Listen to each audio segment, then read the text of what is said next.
Hello mga ka-Happy Pill! Samahan niyo kaming magbakasyon sa Antipolo kasama ang napakabibo at napaka-cute na pamangkin ko.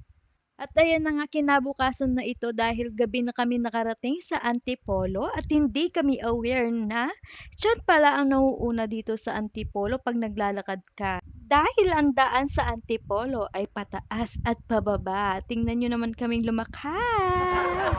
At ayan nga, bumili lang kaming yelo diyan dahil magla-lunch kami at pagkatapos namin mag-lunch, meron na namang pagkain! Oh my God! Wow! Hindi pa nga bumababa ang aming kinain nung lunch, pero may Jayco pinadala sa amin ng ninang namin. Maraming salamat! Sarap, 'di ba? Wow! Nabusog nga kami at nagdesisyon kami maglakad-lakad muna para bumaba ang aming kinain at para magutom naman mamayang gabi. At todo search nga ang mga 'to dahil hindi namin alam kung saan kami pupunta dahil malalayo nga yung mga pasyalan dito.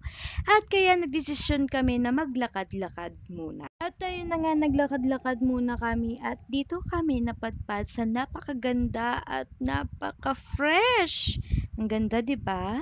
At pagkauwi nga namin, itong pamangkin namin ay nagyaya mag-TikTok, i-video daw na kunwari bibigyan siya ng pera at isasayaw niya. Panoorin natin siyang sumayaw ng pogi. Sige na, let's watch this.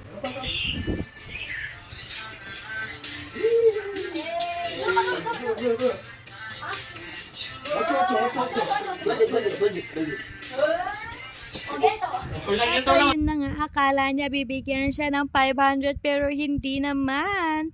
At gabi na nga ito at naghihintay kami ng driver para sa aming midnight snack na McDo. Thank you po ulit, Ninang!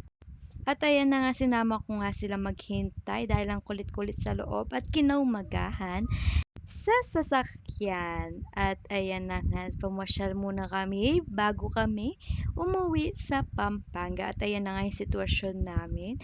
At dito ka nga kami dinala sa Hinulugan Taktak na kung saan makikita mo ang napaka-fresh at napaka peaceful na falls at may mga activity na pwede kang gawin dito like this climbing and may spider web sa itaas dyan hindi lang kita dahil low quality ang ating cellphone nga. At ayan, kung gusto mo mag-relax, punta ka dito. Hello guys! At ayun yung mga pinsan ko, pamangkin. At bago ka makarating dito, mag-step-step ka muna sa mga hagdan na yan.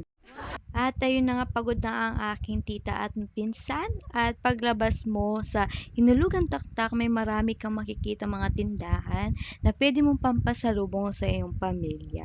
At nagyaya na nga silang umalis sa Hinulugan Taktak at pupunta kami ngayon sa Robinson Antipolo at nakarating na nga kami dito sa Robinson Antipolo. First time ko ditong pumunta at maraming salamat Nina for the experience. And bago nga kami pumasok, nagpa-picture muna ang aming tito. At dahil first time namin pumunta dito sa Robinson Antipolo, binigay ng aking tito ang kanyang phone para siya ay picturean sa Robinson Antipolo signage. Tingnan nyo, ayan ang aming tito na si Ding Ding Dong. Ding Dong, Ding Dong, joke. Si Tito Christian at pumasok na nga kami. Pagpasok nga namin sa Robinson Antipolo ay nagyaya na silang kumain dahil mga personability ay gutom na. Hindi naman hulata dito sa video na to na gutom si Dimple. Diba? O, diba? At pagkatapos nga naming kumain, lakad-lakad kami at may gusto nga kami i-try na mga kasama ko si Hello! At tinatawag na 90. Tignan natin kung ano ang mangyayari dito sa susubukan namin na tinatawag na 90 at kami na nga, it's our turn na! Let's try this one. Let's sit down first. Sit down, class. Sit down. And then we will try na the 90. We call it 90. 90, okay? 90. And let's take a picture before the sakuna. Joke. I don't have a video, guys. I'm so sorry. Wala kasi magbibideo. At ayun na nga, maraming salamat sa panonood.